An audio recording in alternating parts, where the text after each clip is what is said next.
Hello mga kabusing! Welcome back again to my vlog! So, ayan mga kabusing, bago ang lahat sa mga kabusing, nice ko muna kayong batiin ng magandang umaga sa inyo lahat. At syempre magandang gabi sa inyo lahat, magandang tanghali sa inyo lahat dyan sa mga nanonood po sa aking YouTube channel. Hello po dyan mga kabusing. So, sawadika, kapungka, salam alaikum po dyan sa lahat po dyan sa aking mga viewers po dyan. Hello po dyan mga kabosing.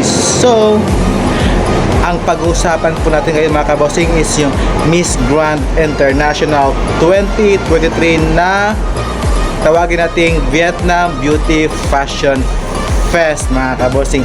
Doon nila ginanap sa may seaside sa beach ng Vietnam mga kabosing. So, sobrang ganda doon mga kabosing.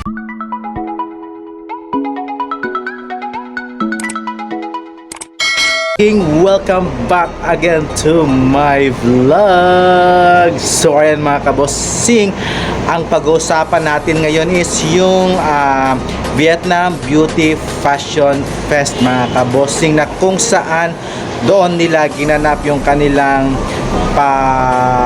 runway walk sa gitna ng seaside ng beach mga kabosing. So every details mga kabosing is kitang-kita mo talaga kung sino yung mga nag-stand out doon mga kabosing sa kanilang performance, sa kanilang walk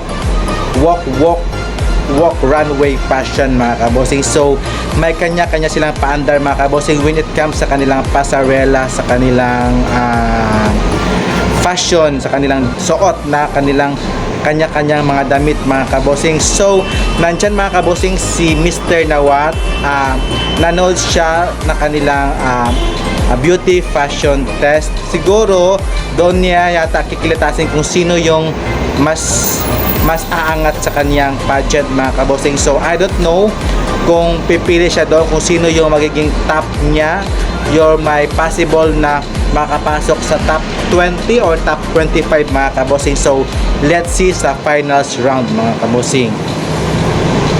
So ayan mga kabosing,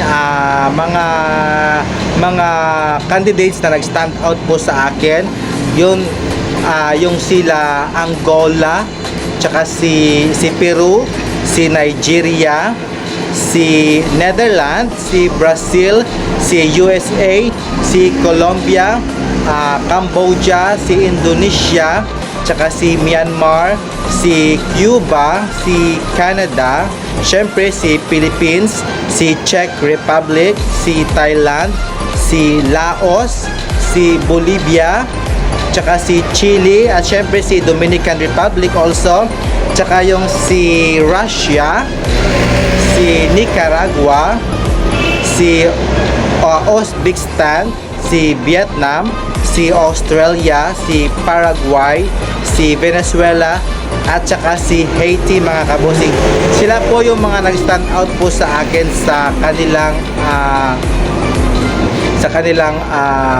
beauty fashion fest mga kabosing. So sino sa inyo mga kabosing yung mga nag-stand out po sa kanilang beauty fashion test mga kabosing?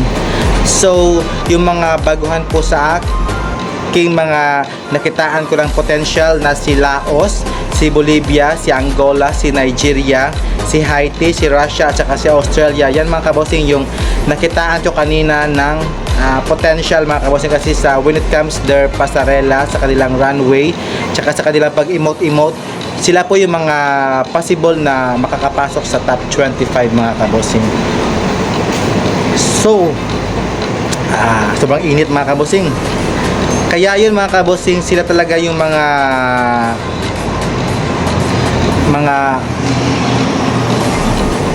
at sa mga front runner mga kabosing na si Myanmar, grabe yung kanyang effort mga kabosing doon sa kanilang beauty fashion fest.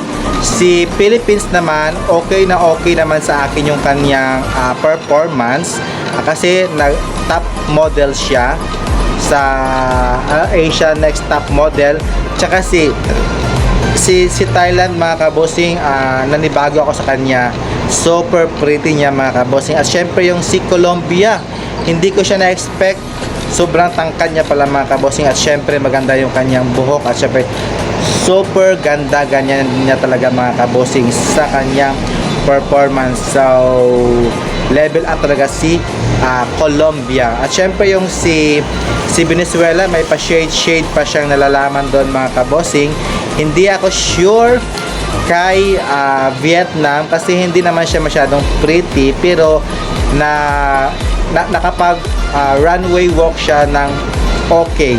At syempre yung kay USA talaga mga kabosing, nagulat ako sa kanyang performance kanina sa kanilang performance sa Beauty Fashion Fest, na sobrang na-amaze ako sa kanya mga kabosing. At syempre yung kay Czech Republic din mga kabosing, super pretty niya talaga mga kabosing. Si India, nung sabi nila nung is makakapasok to at saka gustong gusto ng mga vlogger. So yung kay India naman, nakitaan ko nag-effort naman siya, so bawing-bawi din siya sa akin. Maganda rin kanyang performance ni India mga kabosing. So bago ang lahat yan guys, tatapusin ko muna yung aking YouTube channel ngayon mga kabosing. So maraming salamat po sa inyo mga kabosing para sa aking YouTube channel at sa walang sawang pong nakikinig at nanonood po. Thank you so much po mga kabosing. So sa tingin nyo mga kabosing, sino yung gusto nyong makapasok at yung bet nyo sa performance nila sa Beauty Fashion Fest mga kabosing? So comments down below mga kabosing. Don't forget to like and subscribe mga kabosing. So have a nice day mga kabosing. See ya, bye bye, keep safe.